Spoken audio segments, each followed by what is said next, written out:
He grew up in the shadow of history, but today the only surviving son of Dr. King Jr. and Coretta Scott is focused on what comes next. And Martin Luther King III, along with his wife and daughter, they are continuing a mission that began generations ago. And I recently sat down with him to discuss why his work is far from over.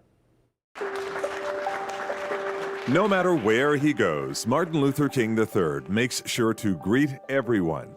The oldest of the two surviving children, bearing his father's name.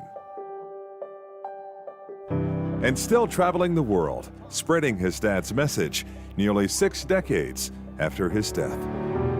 I learned as I grew up, because I had to go back and listen to his sermons and speeches and read his writings to learn really how profound this is.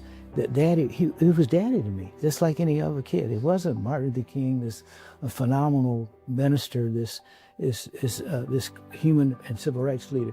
Yes, he was that too, but I didn't focus on that at that time.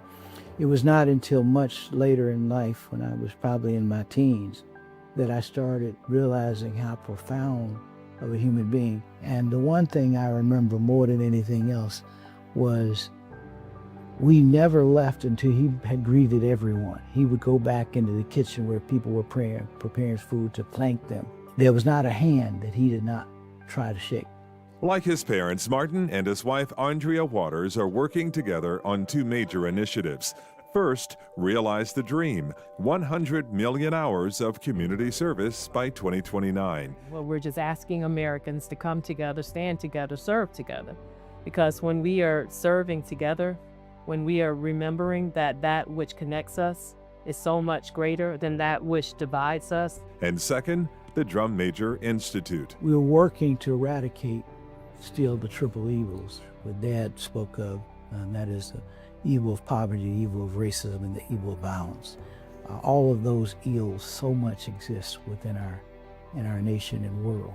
Dad, the words he used was be the best of whatever it is you want to be. If you want to be a street sweeper, sweep streets like Michelangelo, Karl Marx, Beethoven composed music, Shakespeare wrote poetry. Be the best street sweeper. That's what we're hoping people should be doing, not just on the holiday. I can't say that I was thoughtful enough to believe that we'd be where we are now. So in my mind, we'd always been moving forward. I never thought that we would have a group of people emerge to say, no, we're going to turn things back. You sound optimistic about what is eventually going to happen. I have to be, because I come from a nonviolent perspective. How do we bring out the best of who we are so that we can ultimately realize the dream that he shared? Because the dream is nowhere near realized.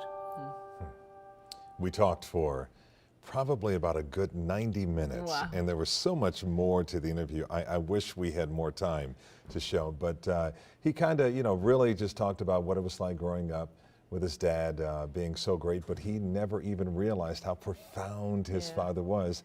When his father would come home, he just wanted to just hang out with his dad like we all do when we're young.